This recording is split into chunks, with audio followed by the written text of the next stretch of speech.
به نام خالق هستی. اثر مرکب، فصل 5، پارت 2. تأثیرات. بنابراین میانگین درآمد، سلامتی یا نگرش‌های 5 نفری که بیشتر وقتتان را با آنها سپری می‌کنید چیست؟ آیا جواب این سوال شما را می‌ترساند؟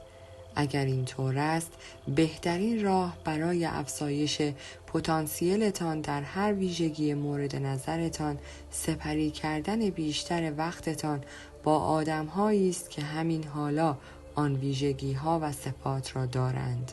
آن موقع است که می‌بینید قدرت تأثیرات جای اینکه علیهتان عمل کند در خدمتتان عمل می‌کند. رفتارها و نگرش‌هایی که به آنها کمک کرده است تا به موفقیت تحسین برانگیز از نظر شما دست یابد، به بخشی از رویه روزمره تان تبدیل می شود. وقت کافی با آنها بگذرانید تا به احتمال زیاد پیامدهای موفقیت آمیز مشابهی را در زندگیتان تجربه کنید. نام 5 نفری که بیشتر وقتتان را با آنها هستید یادداشت کنید. البته اگر قبلا این کار را انجام نداده اید، ویژگی‌های اصلی مثبت و منفی آنها را هم یادداشت کنید. مهم نیست چه کسانی هستند. می توانند همسر، برادر، همسایه یا دستیارتان باشد. حالا از آنها میانگین بگیرید. میانگین سلامتی و وضعیت مالیشان چگونه است؟ میانگین کیفیت روابطشان چطور به نظر می رسد؟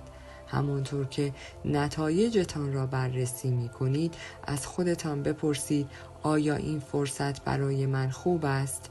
آیا این همان جایی است که می خواهم به آن برسم؟ حالا وقت ارزیابی و اولویت بندی دوباره آدم‌هایی است که وقتتان را با آنها سپری می‌کنید. این روابط می‌تواند پرورشتان دهد، مشتاق چیزی کند یا به دردسر بیاندازدتان. حالا که با دقت بررسی اشخاصی را شروع کرده اید که وقتتان را با آنها می‌گذرانید، بیایید کمی عمیق‌تر به موضوع نگاه کنیم. همانطور که جیمران به من یاد داد، ارزیابی و طبقه بندی ارتباطهایتان به 3 دسته بسیار قدرتمند خواهد بود: قطع کردن روابط، محدود کردن روابط و توسعه روابط. قطع کردن روابط: شما مقابل اثراتی که فرزندانتان در معرضشان هستند و آدم‌هایی که وقتشان را با آنها سپری می‌کنند مراقب هستید.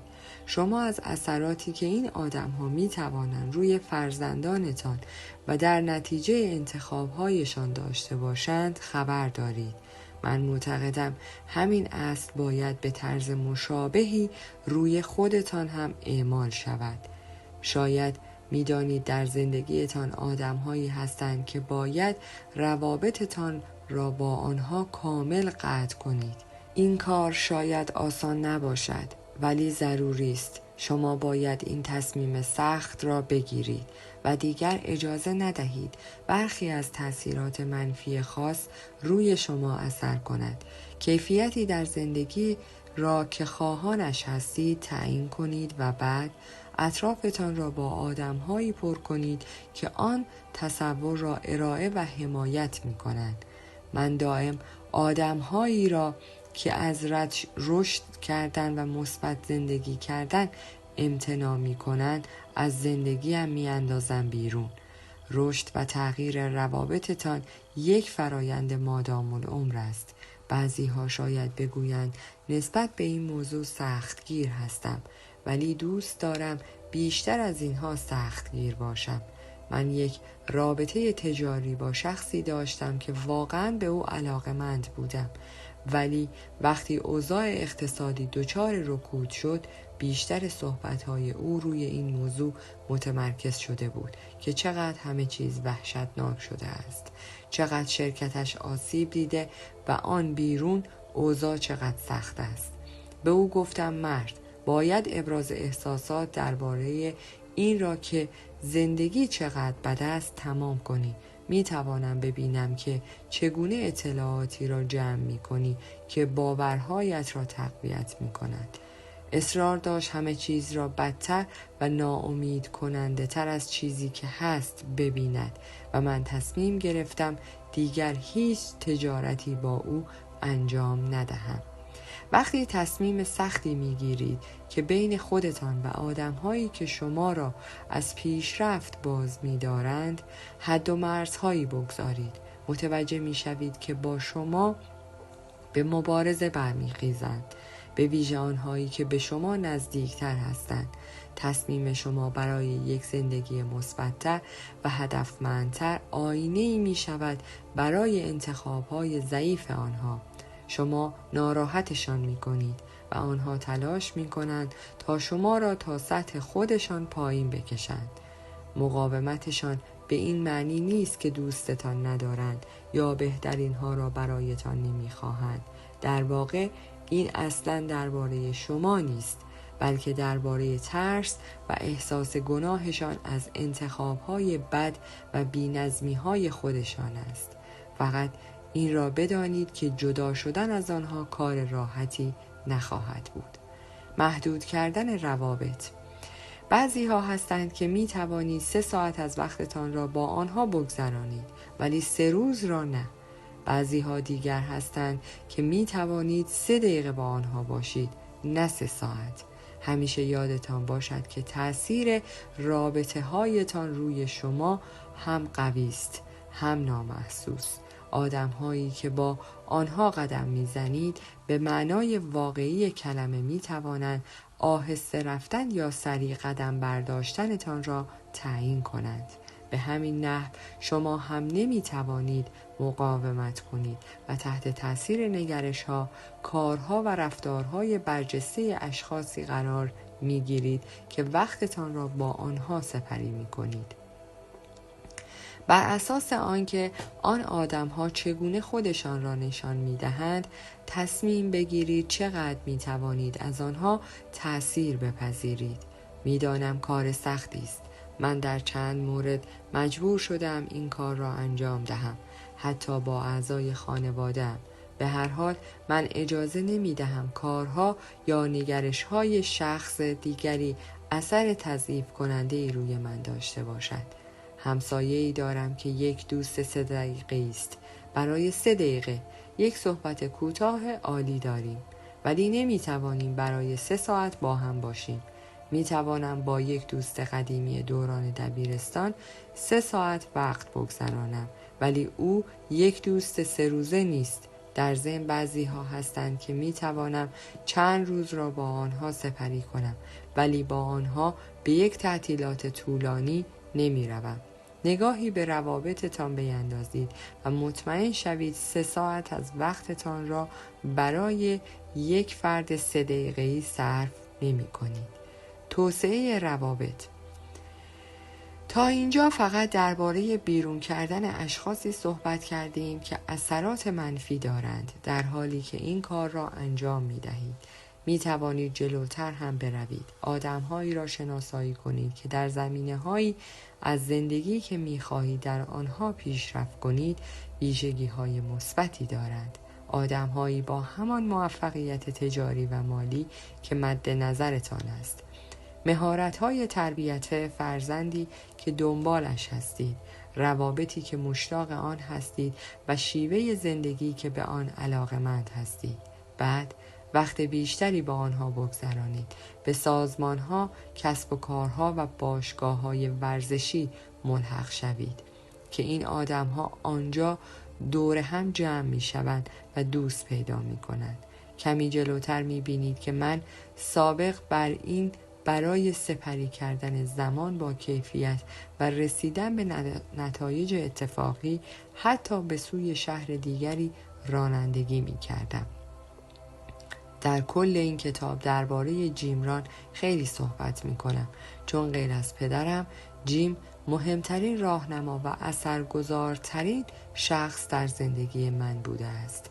رابطه من با جیم نمونه یک ارتباط توسعه یافته است، هرچند فقط چند وعده غذایی خصوصی را با او صرف کردم و در مصاحبه ها هم در پشت صحنه پیش از انجام سمینارها وقت کمی را با او سپری کردم، ولی بیشترین زمانی که با جیم ران گذراندم گوش دادن به صحبت‌های او در ماشینم و خواندن مطالبش در اتاق نشیمن خانه‌ام بوده است. بیش از هزاران ساعت آموزش مستقیم را از جیم دریافت کردم که 99% از طریق کتاب‌ها و برنامه‌های صوتیش بوده است. موضوع هیجان انگیز این است که مهم نیست کجای زندگیتان هستید. شاید در خانه‌تان سرگرم تربیت فرزندان کوچک یا مراقبت از والدین پیرتان باشید، یا زمانی طولانی را با آدم‌هایی کار می‌کنید که علایق مشترک کمی با آنها دارید، یا خارج از شهر و خیلی دورتر از نزدیکترین ساختمان اداری زندگی می‌کنید. در هر صورت شما هم می‌توانید مربی دلخواهتان را داشته باشید، اگر که آن مربی بهترین اندیشه‌ها، داستان‌ها و ایده‌هایش را در کتاب، CD و DVD جمع‌آوری کرده باشد. منابع بی نهایتی برای استخراج در دسترس شماست. از آنها بهره برداری و استفاده کنید. اگر می‌خواهید روابط بهتر، عمیق‌تر و معنادارتری داشته باشید، از خودتان بپرسید چه کسی همان نوع رابطه ای را دارد که من خواهانش هستم؟ چگونه می‌توانم زمان بیشتری را با آن شخص سپری کنم؟ ملاقات با چه کسی است که می‌تواند به طور مثبتی روی من اثر گذارد؟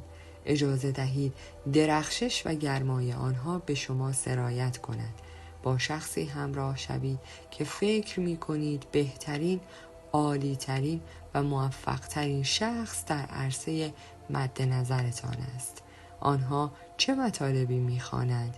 برای ناهارشان چه چیزی می‌خورند؟ آن ارتباط چگونه می‌تواند روی شما اثر گذارد؟ با پیوستن به گروه‌های شبکه‌ای، همایش‌های رسمی و سازمان‌های مشابه می‌توانید ارتباط‌هایتان را توسعه دهید. سازمان‌های خیریه، گروه‌های موسیقی، باشگاه‌هایی را پیدا کنید که آدم‌هایی که می‌خواهید از آنها پیروی کنید آنجا دور هم جمع می‌شوند. پیدا کردن یک همراه موفقیت. یک راه دیگر برای توسعه روابط پیدا کردن یک همراه موفقیت است. شخصی که به همان اندازه‌ای شما متعهد به مطالعه و رشد شخصی است. این شخص باید کسی باشد که به او اعتماد دارید، کسی که به حد کافی جسور باشد تا به شما بگوید درباره شما، نگرش‌ها و عملکردتان واقعاً چگونه فکر می‌کند. این شخص می‌تواند یکی از دوستان قدیمیتان باشد یا حتی شخصی که شما را اصلاً خوب نمی‌شناسد. موضوع اصلی به دست آوردن و ارائه یک دیدگاه خارجی بی‌طرفانه و صادقانه است. همراه موفقیت فعلی من دوست خوبم لاندن تیلور است. همانطور که قبلتر اشاره کردم، ما هر جمعه 30 دقیقه با هم تلفنی صحبت می‌کنیم و در آن مکالمه درباره پیروزی‌ها، شکست‌ها، اصلاحات و افسوس‌هایمان بحث می‌کنیم و در این که در کجای برنامه پیشرفتمان هستیم. انتظار آن تماس تلفنی و آگاهی از این که مجبورم به لندن پاسخگو باشم در کل هفته من را فوق‌العاده متعهد نگه می‌دارد. من شکست‌های لندن یا هر بازخوردی را که او می‌خواهد یادداشت می‌کنم و مطمئن می‌شوم که هفته آینده درباره آنها از او بپرسم.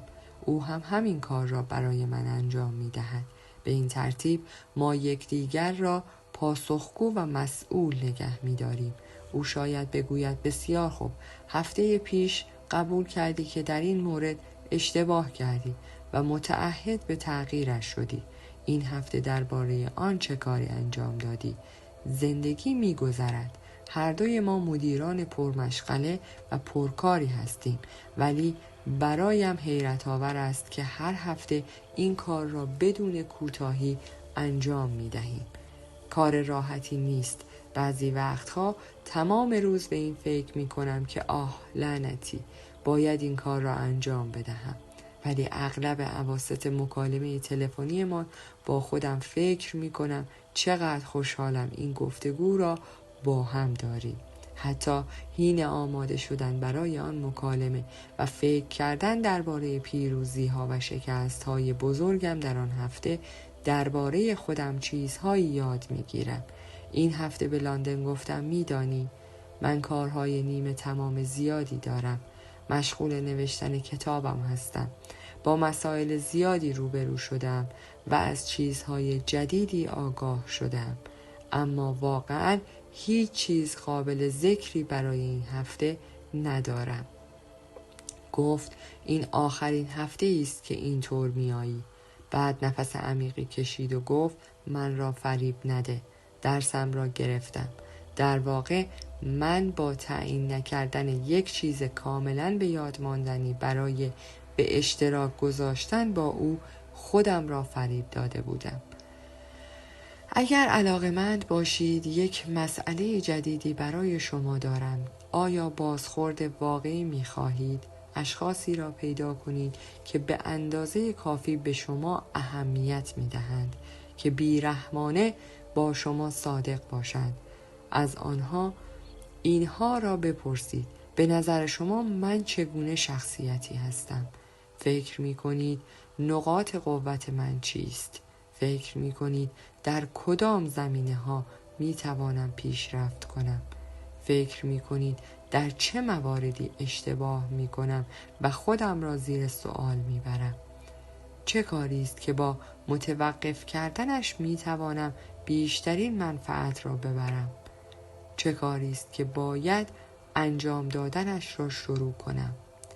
به کارگیری مربی‌ها. پل جیمایر یکی دیگر از مربیان من بود. پل در سال 2009 در 81 سالگی درگذشت. هر وقت فکر می کردم کاری را واقعا در سطح بالایی انجام می دهم به ملاقاتش می رفتم. برای من معیار بررسی واقعیت بود. وقت خیلی زیادی را با او می گذراندم. پل یکی از شرکت‌های من را خرید و بعد از آن من یکی از شرکت‌هایش را برایش بازسازی و احیا کردم. آدم بسیار تاثیرگذاری در زندگی من بود. بعد از چندین ساعت کنار او بودن و گوش دادن به تمام طرح‌ها، سرمایه‌گذاری‌های مخاطره آمیز و فعالیت‌هایش سرگیجه می‌گرفتم. فقط تلاش برای درک تمام کارهایی که قصد انجامشان را داشت به کل خسته‌ام می‌کرد. بعد از وقت گذراندن با او فقط دوست داشتم بخوابم، ولی ارتباطم با او سطح بازیم را بالا برد. سرعت پیاده رویش مساوی سرعت دویدن من بود. این ملاقات ها تصورم را در این باره گسترش داد که چقدر بزرگ می توانستم بازی کنم و چقدر می توانستم بلند پرواز باشم.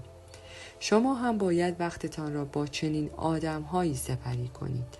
شما هیچ وقت آنقدر خوب نیستید که نیازی به مربی نداشته باشید.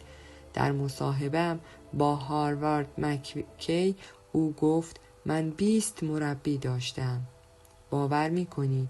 من یک مربی سخنوری، یک مربی نویسندگی، یک مربی طنز پردازی، یک مربی زبان و غیره داشتم. برایم همیشه جالب بوده است که اشخاص خیلی موفق همان کسانی هستند که خواهان جذب و استخدام بهترین مربیان و آموزش دهندگان هستند. واقعا ارزش دارد که برای بهبود و پیشرفت عملکردهایتان سرمایه گذاری کنید. پیدا کردن، استخدام و مراوده با یک مربی فرایند مرموز یا ترسناکی نیست. وقتی با کن بلانچارد صحبت می کردم، مجله موفقیت ژانویه 2010 او سادگی مراوده با یک مربی را برای من اینطور توضیح داد: اولین چیزی که در رابطه با یک مربی باید یادتان باشد این است که نیازی نیست وقت خیلی زیادی از آنها بگیرید. بهترین توصیه هایی که تا حالا به دست آورده ام در برخوردهای کوتاهی مثل صرف صبحانه یا ناهار بوده است. فقط به آنها میگوییم مشغول انجام چه کاری هستم و دنبال توصیه هایشان هستم. همین. شگفت زده خواهید شد وقتی ببینید آدم‌های فوق‌العاده موفق وقتی بدانند وقت زیادی از آنها نمیگیرید چقدر تمایل به مربیگری دیگران دارند. جان ودن در مجله موفقیت شماره سپتامبر 2008 روی این نکته تاکید کرد که اشخاص چقدر مایل به مربیگری دیگران هستند. مربیگری میراث واقعی شماست. این بزرگترین ارثی است که می توانید به دیگران بدهید و هیچ وقت نباید تمام شود. به همین خاطر است که هر روز از خواب بیدار می شوید که آموزش دهید و آموزش بگیرید. او این را هم گفت که مربیگری یک خیابان دو طرفه است. یک شخص باید پذیرای برخورداری از مربی باشد. این تکالیف و مسئولیت ماست که خواهان این باشیم که به جان و ذهنمان اجازه دهیم که از آدم‌های اطرافمان تأثیر پذیرند، توسط آنها شکل بگیرند و نیرومند شوند. گروه مشاوران شخصی خودتان را تشکیل دهید. به عنوان بخشی از برنامه‌ام برای خردمندتر شدن، استراتژیک تر شدن و اثر بخشتر شدن و در ضمن برای افزایش زمان و تعاملی که با رهبران پیشرو دارم یک گروه مشاوران در زندگی شخصیم ایجاد کردم. بر اساس زمینه‌های تخصصی، توان تفکر خلاق و احترام زیادی که برای آنها قائل هستم 12 نفر را گلچین کردم. هفته یک بار پیش تعدادی از آنها می روم و ایده هایشان را درخواست و اجرا می کنم و دنبال بازخوردها و ورودی هایشان هستم. با اطمینان به شما میگویم منافع و مزایایی که تا حالا از انجام این فرایند به دست آوردم خیلی زیاد و به مراتب بیشتر از سطح انتظاراتم بوده است. تعجب آور است که وقتی شما علاقه صادقانه نشان می دهید آدم‌های نابغه تمایل پیدا می کنند و توصیه هایشان را با شما در میان بگذارند. چه کسانی باید در گروه مشاوران شخصی شما باشند؟ دنبال آدم‌های مثبتی باشید که همان موفقیتی را دارند که شما می‌خواهید در زندگیتان به وجود آورید. این سخن حکیمانه یادتان باشد. هرگز از کسی که نمی‌خواهید جایتان را با او عوض کنید مشاوره نگیرید. 3. محیط. تغییر محیط چشماندازتان را تغییر می‌دهد. زمانی که در حرفه املاک و مستغلات بودم در خلیج شرقی سانفرانسیسکو و در یک محیط با جمعیت بسیار کم زندگی و کار می کردم. همیشه آدم‌های مشابهی را می دیدم که در سطح یکسانی مشغول به کار و زندگی بودند. می دانستم برای رسیدن به جایی که آرزویش را داشتم باید حلقه ارتباطهایم را گسترش می دادم. شروع کردم به رانندگی در سراسر خلیج و گشت و گذار در یکی از باشکوه‌ترین و زیباترین نقاط این سیاره، یعنی تیبوریون در مارین کانتی شمال سانفرانسیسکو. آنجا به رستوران دریایی سام می رفتم که روی اسکله قرار داشت. غذایش عالی بود، ولی مهمتر از کیفیت غذا این بود که رستوران بین ساکنان بسیار مرفه منطقه پرطرفدار بود. صرف نظر از اینکه برای گسترش و افزایش ارتباطهایم به رستوران سام می رفتم، در اسکله هم می نشستم و به دامنه کوه خیره می شدم. خانه های چند میلیون دلاری روی صخره ها هیپنوتیزمم می کرد.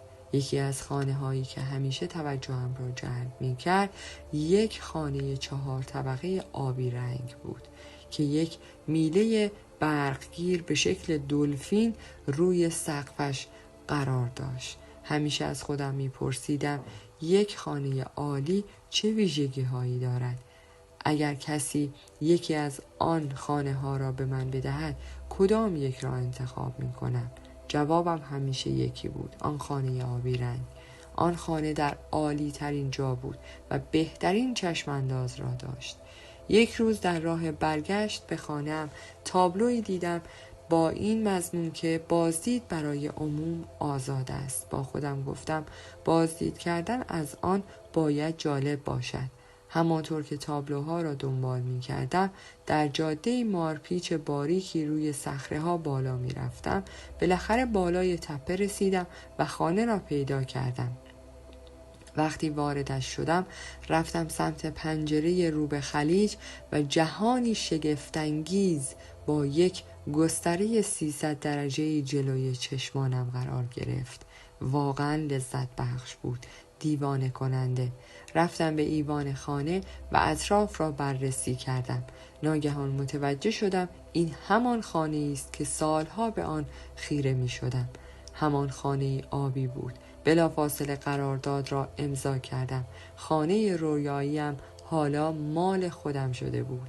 واقعا نمیتوانم بگویم در رستوران سام با شخص خاصی آشنا شدم که زندگیم را عوض کرد. با این حال آن محیط اثر قوی و عمیقی روی من گذاشت.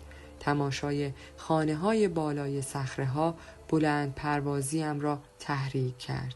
رویاهایم را گسترش داد و باعث شد برای تحقق آن رویاها پرتلاشتر از چیزی باشم که همیشه فکر می کردم ممکن است و در نهایت رویاهایم تبدیل به واقعیت شدند. رویای درون قلب شما شاید بزرگتر از محیطی باشد که در آن زندگی می کنید. بعضی وقتها باید از آن محیط خارج شوید تا رویایتان تحقق پیدا کند. این موضوع مثل کاشتن نهال بلوط است در یک گلدان.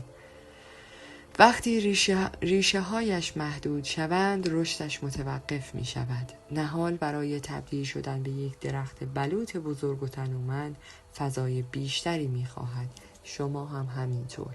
وقتی درباره محیط صحبت می کنم فقط محل زندگیتان را نمی گویم بلکه اشاره به هر چیزی است که اطرافتان را احاطه کرده است. ایجاد یک محیط مثبت و سازنده برای حمایت و پشتیبانی از موفقیت هایتان، یعنی پاکسازی تمام اختلالات پارازیت ها از زندگیتان. البته نه فقط اختلالات فیزیکی که کارایی و بهره‌وریتان را کم می کند، بلکه اختلالات ذهنی ناشی از هر آنچه که اطراف شماست و درست کار نمی کند، خراب است یا شما را آشفته می کند. هر چیز ناتمامی که در زندگیتان وجود دارد نیرو و فشار خسته کننده ای را بر شما وارد می کند و مثل خوناشامی که خونتان را می مکد انرژی پیشرفت و موفقیتتان را از شما بیرون می کشد. هر قول، تعهد و توافق ناتمام قدرت و توانتان را تحلیل می برد، چون جلوی تکانشتان را می گیرد و مانع توانایی شما برای پیش رفتن می شود. وظایف و کارهای ناتمام شما را عقب نگه می دارند، آن هم تا وقتی که دست آخر انجامشان دهید. بنابراین درباره کارهایی فکر کنید که می توانید همین امروز کاملشان کنید. به علاوه وقتی محیطی را برای پشتیبانی از اهدافتان به وجود می آورید یادتان باشد همان چیزهایی که در زندگیتان به دست می آورید که تحملشان می کنید. این موضوع در هر جنبه‌ای از زندگیتان صادق است، به خصوص در روابطتان با اعضای خانواده، دوستان و همکارانتان. در ضمن هر چیزی را که تصمیم به تحملش گرفته اید در موقعیت‌ها و شرایط زندگی فعلیتان منعکس شده است. در واقع شما در زندگی چیزهایی را به دست می آورید که می پذیرید و فکر می کنید شایسته‌شان هستید. اگر بی احترامی را تحمل کنید به شما بی احترامی خواهد شد. اگر دیر آمدن و بدقولی های دیگران را تحمل کنید آنها در قرارهایتان دیر ظاهر می شوند. اگر دستمزد پایین و کار بیش از حد را تحمل می کنید این موضوع برایتان ادامه خواهد داشت. اگر اضافه وزن، خسته کننده بودن و همیشه بیمار بودن را تحمل کنید همیشه همین طور خواهید بود. این شگفت انگیز است که زندگی چگونه حول معیارهایی که برای خودتان در نظر میگیرید ساماندهی می شود. بعضی ها فکر می کنند قربانی رفتار بقیه هستند، ولی در واقع این ما هستیم که شیوه رفتار کردن دیگران با خودمان را کنترل می کنیم. اگر فضای احساسی، ذهنی و جسمی خودتان را محافظت کنید می توانید به جای زندگی در آشوب و استرسی که در دنیا به سویتان روانه می کند در آرامش کامل زندگی کنید. اگر می خواهید یک رویه منظم از ریتم‌های رفتاری، ثبات و پایداری را پرورش دهید طوری که تکانش بزرگ نه فقط سری به خانه تان بزند بلکه به آنجا نقل مکان کند باید مطمئن شوید که محیطتان از تبدیل شدن، عمل کردن و اجرا کردنتان در سطوحی با کلاس جهانی استقبال و حمایت می کند. در فصل بعد به شما کمک می کنیم تا هر چیزی را که تا به حال یاد گرفته اید کاملا به کار گیرید و رازی را به شما می گویم که به نتیجه تان شتاب می دهد. کسب نتایج بزرگتر آن هم فقط با کمی تلاش بیشتر شاید کمی تقلب گونه به نظر برسد، مثل یک برتری ناعادلانه، ولی چه کسی گفته است زندگی عادلانه است؟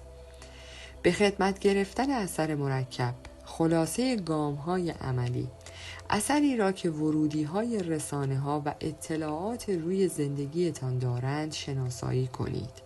تعیین کنید کدام ورودی‌ها را برای محافظت از لیوانتان یا همان ذهنتان می‌خواهید و قصد دارید چگونه لیوانتان را به طور منظم با ورودی‌های مثبت، روحیه دهنده و حمایت کننده صاف و تمیز نگه دارید. می توانید از پرسشنامه تأثیرات ورودی‌ها در بخش ضمیمه‌ها استفاده کنید. روابط کنونیتان را ارزیابی کنید. با چه کسانی لازم است ارتباطتان را محدودتر کنید؟ با چه کسانی لازم است ارتباطتان را کاملا قطع کنید؟ راههایی را برنامه ریزی کنید که می توانید با آنها ارتباطهایتان را گسترش دهید. می توانید از پرسشنامه ارزیابی ارتباطها در بخش ضمیمه‌ها استفاده کنید. یک همراه موفقیت پیدا کنید. تصمیم بگیرید که به طور منظم چه زمانی، چگونه و چه چیزهایی را باید به هم پاسخگو باشید و از یکدیگر انتظار دارید چه ایده هایی را وارد گفتگوهایتان کنید.